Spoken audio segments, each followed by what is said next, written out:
반갑습니다. 오늘 창세기 17장 말씀을 가지고 이름이 바뀐 믿음, 이 주보에 보시면 성경에서 이름이 바뀐 사람들 나오죠.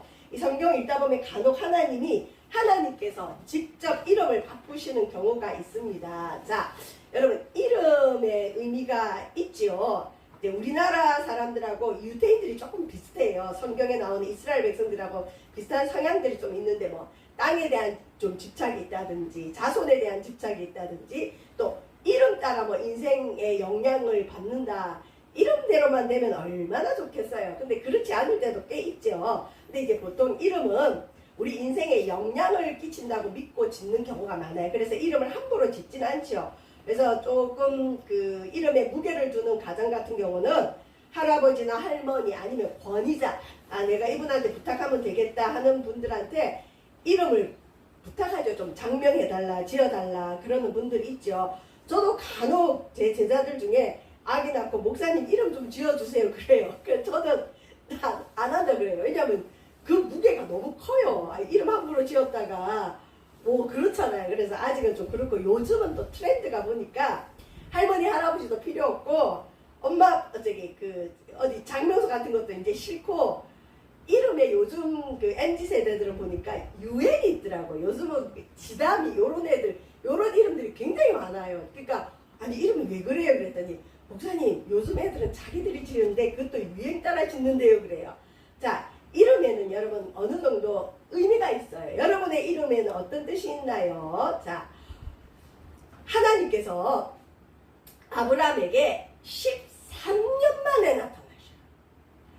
간혹 나타나셨는데 75세 때 만나주시고 그 이후로 부르시고 난 뒤로는 간혹 많이 나타나셨는데 여러분 우리가 지난주에 그 하갈이라는 이집트 노예가 아브라함의 첩으로 이렇게 들어간 얘기 잠깐 나눴는데 창세기 16장과 17장 사이에 여러분 13년 동안 하나님이 안 만나주시고 아무 말씀도 안 하시고 침묵하세요. 간혹 하나님의 침묵의 시간이 우리 가운데 있는데 왜 그러셨을까요?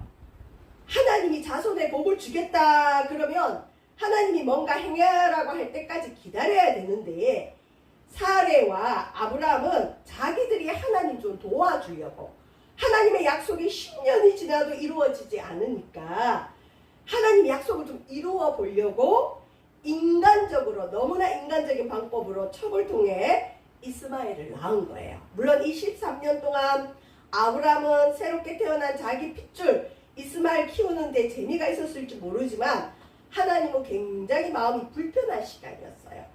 내가 자녀를 줄 텐데 너희들 인간적인 방법을 썼구나. 여러분 하나님께 묻지 않고 우리가 하나님 좀 도와주려고 인간적으로 열심을 내다보면 사고가 일어날 수 있습니다. 그래서 뭘 하든지 간에 하나님을 기쁘시게 하는 일조차도 여쭤보고 하는 게 좋아요. 그래서 하나님께서 하나님께 묻지 않고 하갈을 통해 자손의 약속을 이루려고 했던 일에 대해서 징계하는 시간으로 13년 동안 하나님께서 침묵하십니다. 그리고는 드디어 아브람 99세 때, 몇 세 때 부름받았을까요? 75세 때 부름받았어요. 99세 때 여호와께서 아브라함에게 나타나셔서 그에게 말씀하십니다. 드디어 13년 만에 나타나셔서 뭐라고 하느냐? 나는 전능한 하나님이라. 전지전능하다 그러죠. 못할 일이 없으신 하나님. 그래서 성경에 엘샤다이라 그래요. 엘샤다이는 뭐 도깨비 방망이처럼 갑자기 뭐 10억이 생겨라 뭐 이런 것보다는 이 전능이라는 건 어떤 의미냐? 우리 인생을 전적으로 책임질 만큼 능력이 있는 하나님이다. 그래서 아브라함아 내가 전능한 하나님이다. 이 말은 뭐냐? 네가 뭔가를 해서 나의 뜻을 이루려 가지 말고 나만 믿어라. 내가 너의 인생을 책임지겠다. 이런 뜻이에요. 엘샤다이 히브리어의 엘 하나님 샤다이 전능한 하나님. 그리고 아브라함에게 뭘 요구하시느냐? 너는 내 앞에서 행하여 뭐하라? 완전하라. 여러분 사람이 완전할 수 있어요? 없어요? 없어요. 이거 여기서 말하는 완전이라는 건 도덕적으로 깨끗해라. 그리고 성품적으로 완벽해라 뜻이 아니라 내 앞에서 행하여 하나님 앞에서 행한다. 하나님과의 관계에서 네 마음대로 인간적으로 네 눈에 보기 좋고 네 마음이 좋은 대로 선택하지 말고 하나님과의 관계에서 물어보고 특별히 하나님이 약속한 것에 대해서는 네 마음대로 결정하지 말고 하나님께 물어보면서 나와의 좋은 관계를 유지하자. 여러분 부부관계나 부모 자녀 관계도 그렇죠. 자녀가 뭔가 결정해놓고 부모한테 통보하면 부모가 기분이 나쁘죠.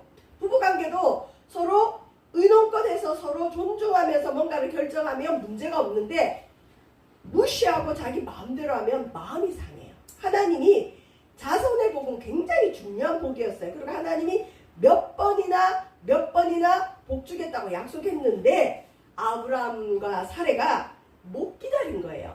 아브라함의 인내의 시간은 겨우 10년. 우리 지난주에 그런 말씀 했죠. 10년이 지나면 뭐 세상 변한다 그러죠. 아브라함의 인내 시간은 10년이었어요. 10년 기다렸으면 많이 기다렸죠.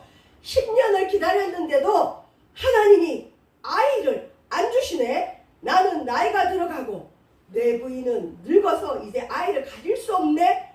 그러면 하나님이 자손의 복을 준댔는데 도대체 어떻게 주시겠다는 거냐. 하나님 말씀도 없으세요.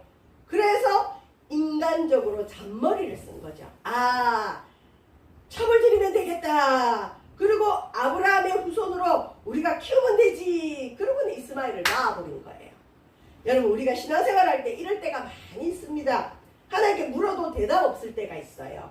분명히 약속은 했는데 현실에서 이루어지지 않은 거예요. 그럴 때 그냥 끝까지 망하더라도 끝까지 주님을 붙들면 전능한 하나님이 해결해 줄 텐데 그때 보통 사람들은 아주 인간적인 방법으로 자기가 뭔가를 시도합니다. 그게 하나님과 우리 사이의 관계를 깨뜨릴 수 있어요. 자, 아브라함의 인내의 시간은 10년이에요. 여러분 10년도 길죠? 근데 하나님은 아브라함을 부를 때 처음부터 계획이 있었어요. 하나님의 계획은 몇 년짜리? 25년짜리. 아니 그럼 처음부터 아브라함아 25년만 기다려라. 내가 25년 후에 아들 줄게. 그러면 기다릴 텐데 말씀 안 해요. 그러고는 약속만 하셨어요. 성취는 25년 후에. 그래서 하나님의 시간과 우리의 계산이 많이 틀립니다. 자, 그리고는 우리 하나님께서 99세 때 이제 나타나셔서 뭐라느냐? 내가 나의 언약을 약속이라 그러죠. 그래서 부모의 믿음이 참 중요합니다. 우리가 성경의 출애굽기에 부모가 조상이 우상을 섬기면 3, 4대까지 저주가 와요. 벌이 있어요. 그러니까 부모가 우상과 귀신에게 섬긴 약속이 깨지려면 3, 4대 지나야 돼요. 하나님의 언약은 1000대까지 이루어져요. 여러분 혹시 우리 부모가 우상과 언약을 맺은 게 있으면 그게 깨뜨려져야 되고 우리가 주 안에 들어왔으면 하나님 안에서 다시 언약을 세우는데 하나님 안에서의 언약은 1000대까지 이루어지는 거예요. 영원히 이루어져요. 그래서 하나님께서 아브라함에게 약속을 주시면서 너와 나 사이에 약속을 줄 거야. 저와 여러분은 하나님의 약속을 받은 자입니다. 어떤 약속을 받았느냐? 너를 크게 번성하게 하리라. 여러분 구약의 하나님의 축복은 번성이에요. 번성하게 할 것이다. 그 다음에 이 번성을 어떻게 해주느냐? 자손의 특히 번성인데 보라 내 언약이 하나님의 언약이 아브라함 너와 함께 있으니 아브라함의 아버지 데라는 갈대아 우르에서 달을 섬기는 신과 언약을 맺은 사람이에요. 그게 깨지고 아브라함에게 나타나셔서 여호와 하나님 창조자 하나님이 다시 언약을 세우는 거예요. 그래서 데라 아버지의 언약은 깨졌고 달신의 약속은 깨졌고 이제 하나님의 언약이 너와 함께 있으니 이 언약은 어떤 언약이냐? 아브라함 네가 여러 민족의 아버지가 될 것이다. 아브라함을 통해 여러 민족이 나온다는 거죠. 그래서 아브라함을 믿음의 조상이라 그래요. 네가 여러 민족의 조상이 될 거야 그랬어요. 여러분 지금 아브라함에게 아들이 몇 명 있죠? 하나! 이스마엘이 있는데 그래서 아브라함이 생각했을까? 아, 이스마엘을 통해서 여러 민족이 생기려나? 그렇게 생각했을 거예요. 자, 그러면서 하나님께서 아브라함의 이름을 바꿔버립니다. 이 존재가 바뀐다는 거죠. 신앙적인 존재, 영적인 존재가 바뀌는데 원래 아브라함의 이름이 아브라함이에요. 아브라함은 무슨 뜻이냐? 높은 아버지. 이건 또 어떤 뜻도 있냐면 원래 이제 우리가 인간적으로 이름 지을 때는 인간적으로 잘 나가고 명예가 있고 부귀영화가 있고 장수하는 이름을 좋아하죠. 그래서 아버지 데라나 그 가문이 왜 아브라함으로 지었는지 몰라요. 근데 높은 아버지, 또 이것은 영적으로 보면 그 당시 가나안 땅은 우상을 많이 섬기는 지역이었는데 그곳에서 아브라함이 여호와 하나님을 섬기는 그런 독보적인 존재였다, 이런 뜻도 돼요. 어쨌든 자, 아브라함은 그냥 높은 아버지. 여러분 사울이 바울이 되거든요. 사울도 큰 바울이란 뜻이에요. 근데 사울이 예수님 만나고 바울이 됐어요. 바울은 무슨 뜻이냐? 작은 바울이란 뜻이에요. 보통 이름 바꿀 때는 겸손하게 낮아져요. 자, 아브라함은 원래 높은 아버지예요. 높아지는 사람이다, 이런 뜻이겠죠. 근데 하나님께서 아브라함의 이름을 너는 이제부터 아브라함이라 하지 말고 뭐라고 해라고? 아브라함. 세 글자에서 네 글자가 됐어요. 아브라함이라 하지 말고 아브라함. 이 아브라함의 뜻은 뭐냐? 여러 민족의 아버지. 너를 통해 여러 민족이 나올 거다. 블레셋이 나오고 암몬이 나오고 여러분 모압이 나오고 여러 민족의 실제 아버지가 돼요. 그래서 아브라함의 뜻은 뭐냐? 열국의 아버지, 많은 무리의 아버지. 여러분 이게 아브라함 때 이루어졌을까요? 안 이루어졌을까? 아브라함 때는 안 이루어졌어요. 아브라함은 아들 둘이 있었고 그다음에 아브라함에게 하나님이 약속의 아들 이삭을 주셨고 이삭도 외아들이었죠. 근데 이삭의 아들 야곱을 통해서 야곱의 12아들이 생겨났어요. 그래서 이 야곱의 12아들을 통해서 민족들이 많이 생겨납니다. 어쨌든 그래서 어떻게 보면 손자 때에 이게 이루어져요. 많은 무리의 아버지가 될 것이다. 아브라함. 하나님이 나타나셔서 너는 이제부터 높은 아버지로 사는 게 아니라 많은 무리의 조상이 될 거야. 열국의 아버지로 살 거야. 그래서 네 이름을 아브라함이라 해라. 이름 바꿔주세요. 우리도 여러분 기도 생활 많이 하고 하나님과 깊이 지내다 보면 하나님이 어느 순간에 이름 바꿔주는 사람을 저는 간혹 봤고요. 또 어떤 사람은 자기 인생이 너무 안 풀려서 예수님 믿기 전에 자기 인생이 좀 바뀌었으면 좋겠다 생각해서 장명소 가서 이름 바꾼 애들도 있어요. 그러면서 목사님 나 그럼 그 이름 버려야 되나요? 그리고 이렇게 질문하는 제자들이 간혹 있었는데 그만큼 이름에 의미를 두는 사람이죠. 하나님도 우리 이름을 중요하게 생각해요. 오늘 찬양한 것처럼 하나님 우리 이름을 아십니다. 자, 그러면서 아브라함의 이름만 바꾼 것이 아니라 오늘 읽지는 않았지만 15절에 가면 부인 이름도 바꿔줘요. 왜? 사레와 아브라함은 늙었어요. 할아버지 할머니가 어떻게 애를 가져요. 그래서 할 수 없이 건강한 애국 여인 하갈을 통해 후손을 퍼뜨리려고 했는데 하나님의 계획은 그게 아니에요. 할머니 사라도 이름을 바꿔서 사라를 통해서 아들을 주겠다는 거예요. 이 무슨 흉측한 일이에요. 15절에 보면 하나님이 또 아브라함에게 이르시되 네 아내 사레는 이름을 사레라 하지 말고 뭐라고 하라고요? 사라. 여러분 사라가 뭐예요? 접시. 일본말로 접시가 사라죠. 사레라 하지 말고 사라라 해라. 원래 여러분 사레는 무슨 뜻이야? 공주. 나의 공주. 우리 결혼하면 하니 그러죠. 제 아는 목사님은 부인을 맨날 하니 그랬대요. 그래서 우리가 막 놀렸는데 아브라함도 자기 부인을 나의 공주 그랬겠죠. 근데 하나님께서 이름을 뭐라고 바꾸시느냐? 사라로 바꿔라. 사라는 뭐냐? 자기 이름 바뀐 아브라함과 걸맞는 이름이에요. 여주인이란 뜻도 되고 아브라함이 여러 민족의 아버지가 되듯이 사라는 여러 민족의 어머니가 된다. 아, 사라는 할머니예요. 애를 가질 수가 없어요. 근데 하나님이 사라의 이름을 바꿔주시면서 네가 여러 민족의 어머니가 될 거다. 그래요. 사라의 이름 뜻을 하나님이 해석해 주십니다. 내가 그에게 복을 주어 내가 사라에게 복을 줄 것이다. 사라가 네게 아들을 낳아주며 할머니 지금 89세 90세가 된 부인을 통해 하나님이 아들을 주겠다는 거예요.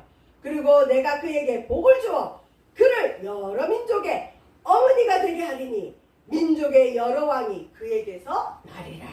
여러분 90세가 된 사라가 아들을 낳게 될까요? 안 낳을까요? 기적이 일어나요. 전능한 하나님. 그랬더니 아브라함이 아무리 믿음이 좋아도 순리를 못 거스리는 사람인가 봐요. 아브라함이 하나님의 그 말을 듣고 엎드려서 뭐 했다고요? 웃었어요. 웃었어요. 아이고 하나님 망측하셔요. 내가 100세인데 내가 어떻게 자식을 낳아요? 우리 부인 사라는 90세인데 어떻게 아이를 낳아요? 마음속으로 웃었어요. 그래서 여러분 사라와 아브라함이 100세와 90세에 난 아이의 이름이 이삭인데 우리 이삭 토스트 있죠? 이삭인데 이삭의 뜻이 뭘까요? 웃음, 웃었다. 하나님 앞에서 웃었다. 웃음의 아들 이삭이 태어납니다. 그래서 아브라함은 우리 하나님이 좀 이상하시다. 내가 잘못 들었나? 그래서 아브라함이 뭐라냐? 내가 어떻게 100세인데 자식을 낳으며 우리 부인이 90세인데 어떻게 하나님 아이를 낳습니까? 아브라함이 이에 하나님께 말씀드리기를 뭐라냐? 지금 13세나 된 이스마엘이나 하나님 복받기를 원합니다. 하나님 이 이스마엘 아들 이 하나님 앞에 살기를 원합니다. 아주 현실적인 제안을 하죠. 이거는 어렵지 않으니까. 그랬더니 하나님이 뭐라 그러셨다고요? 아니다. 너 이스마엘이 아니야. 너의 늙은 아내 사라가 할머니지만 아들을 낳을 거야. 너는 그 이름을 웃음 이삭이라 해라. 그리고 아직 태어나지도 않고 아직 가지지도 않은 그 이삭과 내가 언약을 세우겠다. 여러분 자녀들을 위해서 기도를 많이 하고 자녀가 태어나면요 그 자녀는 그렇게 훌륭하대요. 여러분 태어날 자녀를 위해 기도를 많이 하시길 바랍니다. 하나님이 언약이 있는 자녀가 태어나면 좋아요. 그리고 하나님이 약속하십니다. 이삭의 후손에게 영원한 언약이 될 거야. 그리고 하나님이 이 약속을 하고 도장 찍고 사인을 해버리십니다. 뭐라고 하느냐? 내 언약은 나의 이 약속은 내가 내년 이 시기에 왜냐하면 10달이 걸리잖아요. 이 시기에 사라가 네게 낳을 이삭과 세우리라. 너의 자녀의 복, 자녀의 후손, 자손의 복은 이삭과 세울 것이다. 이스마엘이 아니라 이삭으로 내 축복을 이어갈 거다. 그래서 여러분 로마서 갈라디아서에 보면 사도 바울이 이삭은 영의 자녀, 하나님의 자녀, 약속의 자녀라 그러고 이스마엘은 육신의 자녀라 그래요. 네, 틀립니다. 영의 자녀를 통해 하나님은 하나님의 축복을 이어갑니다. 실제로 그렇게 됐고, 자 아브라함의 집안을 하나님이 뒤치다거리를 해주세요. 우리가 지난주에 살펴보진 않았지만 그 하갈이 여러분 사람을 이렇게 좀 알고 싶으면 칭찬을 해보면 알아요. 그러니까 자기 주제 파악이 어느 정도 되고 자아 정체성이 분명한 사람은 누가 무슨 칭찬을 해도 자기 선을 안 넘어요. 내가 어떤 존재인지는 내가 알아. 저 사람이 그냥 나를 칭찬해 주는 거지 내가 그런 존재는 아니야. 자기를 딱 알고 칭찬을 해도 자기 자리를 지키는 사람은 참 괜찮은 사람이에요. 그리고 높아져 보면 그 사람이 나와요. 어떤 사람은 높여주면 자기가 그 자리의 사람인 줄 착각을 하고 이상한 행동을 하기 시작해요. 자기 주제에 맞지 않은 말과 행동과 삶의 패턴을 가져요. 그런 사람은 사실 별로예요. 하갈이 그랬어요. 하갈이 사레의 몸종이었는데 아브라함에게 첩으로 줘서 아기를 가졌어요. 그러면 몸종은 여전히 몸종이에요. 사레 말을 잘 들어야 될 텐데 하갈이 아이를 뱄다는 사실을 알자마자 자기 여주인을 멸시하는 거예요. 주제 파악을 못한 거죠. 그러니까 이 여주인 사레가 가만히 있겠어요? 아브라함한테 바가지를 막 긁는 거예요. 내가 받을 모욕은 당신이 받아야 돼. 내가 당신 때문에 당신이 하나님께 받은 자손의 약속을 이루기 위해서 내가 첩을 줬더니 저 첩이 자기가 임신한 걸 알고 나를 막 멸시하네. 못 견디겠다. 그러면서 사레가 스트레스를 받은 걸 아브라함한테 막 퍼붓는 거예요. 그런데 이 아브라함은 책임감이 별로 강한 사람이 아닌 것 같아요. 자기 살려고 자기 부인을 누이라고 얘기해서 팔아먹지를 않나. 그리고 지금도 부인이 바가지를 긁으니까 뭐라느냐. 자기 아이를 가진 여인이잖아요. 뭐라느냐. 머리 아파 머리 아파. 하갈은 당신의 몸종이니까 당신이 알아서 하시오 그런 거예요. 보호를 안 해주는 거예요. 그래서 아브라함은 어떻게 믿음의 조상이라고 하기에는 참 거시기한 사람이에요. 그랬더니 이제 사레가 대놓고 아브라함 눈치를 안 보고 하갈을 막 학대하는 거예요. 학대. 그러니까 하갈이 오 내가 여기 있다가는 아브라함도 나를 보호 안 해주고 우리 주인 사레가 나를 학대하니까 나는 여기서 못 살겠다. 그러고 도망을 가요.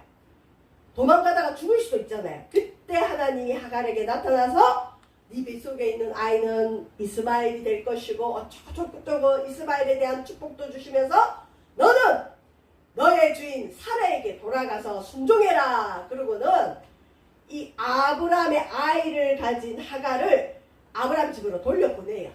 그러니까 아브라함은 무능해요. 무책임해요. 회피형 인간이에요. 전형적인 회피형 인간이에요. 자기가 문제를 해결하지 않아요. 사라한테 넘겨버려요. 근데 이런 무책임하고 회피형 인간인 아브라함 집안을 하나님이 나타나서 다 단도를 해줘요. 하갈 보고 달래고 얼레가지고 다시 집으로 보내주고 지금도 아브라함은 실수를 해놨잖아요. 하나님께 묻지 않고 이스마엘을 낳았잖아요. 그러니까 하나님이 이삭 주겠다 해도 그냥 이스마엘이나 살게 해주세요. 이러니까 하나님이 아브라함을 얼마나 사랑하시는지 이스마엘에 대해서도 내가 네 말을 들었나니 내가 그에게 복을 줘 그를 매우 크게 생육하고 번성하게 할 것이다. 이스마엘도 큰 나라가 될 것이다. 여러분 이스마엘 후손이 지금 어디 나라를 이루고 사냐면 대략 정확하진 않지만 대략 터키 사람들이 이스마엘 사람들이에요. 그러니까 여러 민족이 나왔죠. 여러 나라가 나왔죠. 그러니까 실수한 것에 대해서 하나님 앞에 어떻게 보면 징계받은 일에 대해서도 하나님이 아브라함에게 복을 주는 거예요. 그래서 우리 하나님은 전능한 하나님이다. 아멘. 우리가 하나님을 따라가다가 실수할 수도 있고 넘어질 수도 있고 잘못할 수도 있어요. 그래도 하나님께서 때가 되면 나타나셔서 우리가 잘못한 그 부분조차도 복이 되게 하십니다. 자, 아브라함과 사레는 이름이 바뀐 믿음이에요. 저와 여러분도 우리 인생에 영적인 이름이 바뀌시기를 주의 이름으로 축원드립니다. 내가 타고날 때는 이런 이름이지만 하나님 안에서 나는 이런 사람이 되고 싶다. 이름이 바뀌는 믿음이 되기를 주의 이름으로 축원드립니다. 마치겠습니다. 자, 구약은요. 특히 창세기는 끊임없이 생육하고 번성해라. 이 땅을 만드시고 하나님이 생육하고 번성해라. 이게 하나님 뜻이에요. 그런데 이것만 강조하다 보니까 요즘 십자가 신학을 강조하는 분들은 그런 얘기하죠. 뭐 번영신학이 잘못됐다.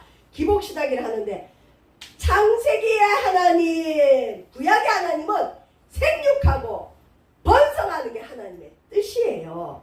지금 큰일 났어요. 그 낙태하는 약을 들여오겠다고 하죠. 그 어떤 장관이. 그럼 그거 먹으면 이제 애들 그냥 낙태하는 거예요. 하나님 뜻은 생육하고 번성하는 거예요. 특히 믿음의 사람들. 이게 하나님 뜻입니다. 성경에 보여지는 축복은 번영이에요. 번성이에요. 아무리 뭐라 해도 저와 여러분 이 땅에서 생육하고 번성하기를 바랍니다. 이건 보여진 축복이고 그러면 번영과 번성만 축복이냐 하나님의 축복이냐 그렇진 않아요. 때로는 고난도 징계도 하나님의 복입니다. 여러분 고난은 축복을 싸고 있는 보자기예요. 보자기로 싹 싸고 있는데 보자기의 색깔은 고난이에요. 아이고 고난이 왔구나. 근데 보자기를 풀면 안에 축복이 들어있어요. 하나님은 우리 인생에 번영과 생육과 번성을 주시기도 하지만 때로는 고난도 줍니다. 여러분, 꽃이 피고 열매를 맺을 때 햇볕만 있으면 안 돼요. 태풍도 와야 되고 추위도 와야 벌레가 죽고 또 비바람 맞아야 돼요. 우리 인생에도 하나님이 보여진 축복을 주실 때가 있어요. 번영의 때고 번성의 때예요. 이때 잘 나갈 때고 조심해야 되죠. 그러나 우리 인생에 반드시 위장된 축복의 때도 있어요. 고난의 시기도 있어요. 그래야 교만해지지 않고 그래야 진짜 믿음이 나와요. 이 고난의 때에 아브라함과 사례는 어떻게 했죠? 하나님께 묻지 않고 인간적인 선택을 해버려요. 우리가 뭔가 잘해보려고 하는 게 하나님 앞에는 징계거리가 될 수가 있어요. 이 고난의 때를 잘 못 이겼죠. 자, 그런데 하나님께서 약속하셨어요. 아브라함과 아브라함의 후손이 받을 복은 무슨 복이라고요? 번성하고 번영을 주겠다. 성경에 우리 하나님의 법칙은 번성과 번영입니다. 제가 지난번 금요일날 식사했던 분도 그 얘기를 해요. 이렇게 인생을 살아보니 자기 마음대로 되지도 않고 뭐 여러 가지 어려움이 있나 봐요. 그래서 제가 그랬죠. 하나님을 잘 믿으면 하나님 우선은 번성과 번영을 줘요. 그랬더니 그냥 웃어요. 잘 안 믿기나 봐요. 그래서 제가 그랬죠. 기독교가 들어간 나라 중에 가난한 나라 있어요? 했더니 대답을 못 하시더라고요. 여러분 보시면 역사적으로도 기독교가 들어간 나라는 다 번영하고 먼저 번성해요. 우리나라의 그 경제를 연구하는 분들이 발표를 했는데 크리스찬이 아니에요. 불신자인데도 자기는 이걸 드러내요. 뭐라고 하느냐. 우리나라의 번영과 번성과 발달은 한국 기독교와 같이 간다. 그러니까 기독교가 부흥될 때 나라의 경제도 번영했어요. 여러분 실제로 기독교가 들어가면 출판업이 발달해요. 여러분 성경책 많이 나오죠. 그 다음에 하나님 반드시 번영과 번성을 주세요. 근데 이 번영과 번성을 받고 끝까지 잘해야 되는데 대부분은 이때 많이 넘어지죠. 그럼 또 하나님 징계가 옵니다. 저 여러분 아브라함을 통해서 아브라함 가정만 잘 되는 게 아니라 아브라함을 통해 여러 민족의 아버지가 되게 해서 지금 우리가 있는 거예요. 우리 하나님은 생육하고 번성해서 너 하나 잘 먹고 잘 사는 게 아니라 이름이 바뀌진 믿음을 통해 아브라함이 아브라함이 되고 사례가 사라가 되어서 너를 통해 여러 민족이 복을 받는 그런 복의 근원이 되기를 우리 주님은 원하십니다. 오늘 우리의 부르심도 마찬가지예요. 나 하나 잘 먹고 잘 살으라고 복을 주는 게 아니라 저와 여러분 때문에 우리 가정이 복을 받고 우리 이웃이 복을 받고 이 나라 민족이 복을 받는 것을 꼭 기억하시기를 주의 이름으로 축원드립니다. 기도하겠습니다. 하나님 우리가 보여진 축복의 번성의 때가 있고 위장된 축복인 고난의 때도 있지만 아브라함과 사라에게 이름을 바꾸어 주시면서 아브라함이 되고 사라가 되어 여러 민족의 아버지와 어머니가 되게 하셨습니다. 우리도 이름이 바뀐 믿음을 통하여 나 하나 잘 먹고 잘 사는 것이 아니라 나 하나 높아지는 것이 아니라 우리를 통해 이 지역이 복을 받고 가정이 복을 받고 나라가 복을 받아 누리게 하여 주시옵소서. 감사드리며 예수님 이름으로 기도합니다. 아멘.